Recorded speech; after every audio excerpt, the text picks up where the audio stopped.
All right. Hi. So congratulations on the baby. How are you feeling? I'm a little tired and Little. really nervous. Okay, well, what are you nervous about? I don't know how to even hold the baby when I'm trying to breastfeed. Okay. So, just a few things to kind of remember first. Just some tips that will kind of help make it easier for you.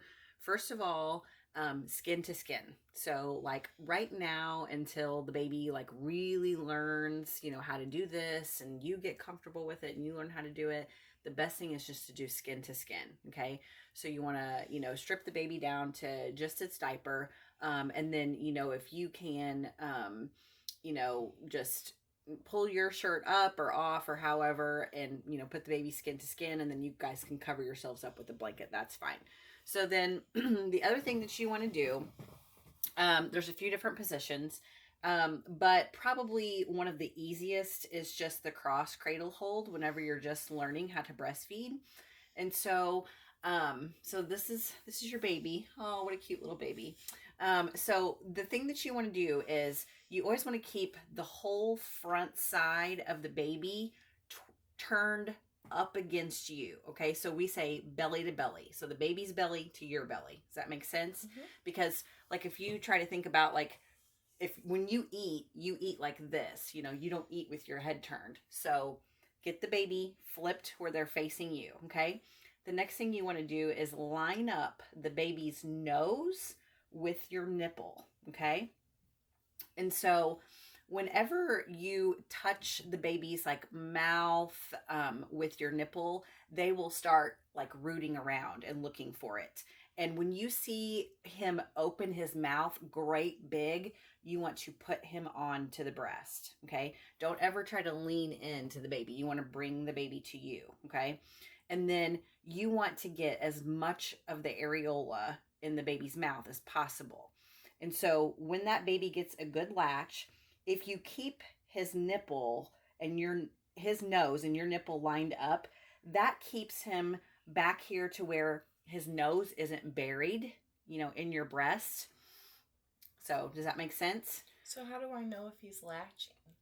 Okay, so latching is whenever they latch, if you watch, they will flare out their bottom lip. Like you'll see their bottom lip curled like out, and you'll see their top lip kind of up. Okay. If they've got their lips curled at all, then they don't have a good latch. Okay. So if you ever need to break a latch, just take your pinky finger and like stick it in the corner of the baby's mouth and just push in on your breast really gently, and it'll break the suction, and you can pull the baby off. Okay. Mm-hmm. What other questions do you have? What other position can I do besides this? Because my arms get tired. Okay. Well, obviously, we got lots of pillows and stuff we can use. So, do you have a boppy pillow? Yes. Boppy pillows are awesome. Also, you can just use some like regular pillows, and you can just kind of put these like under your arm like this, so you kind of have something to rest your arm on. Oh, okay.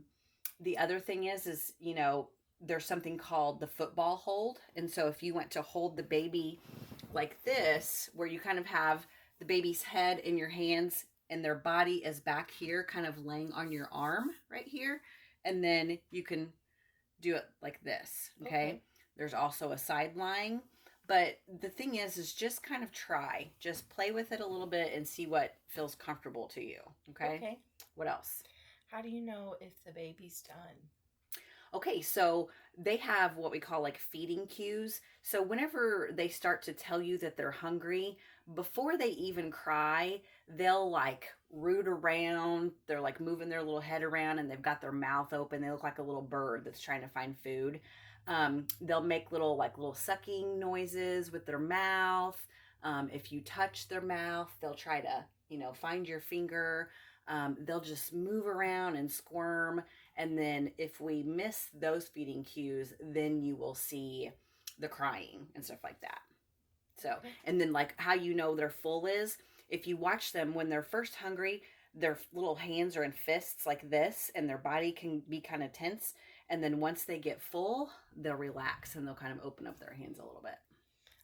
What should I do with my other breast while I'm breastfeeding? Okay, so there's a few different things.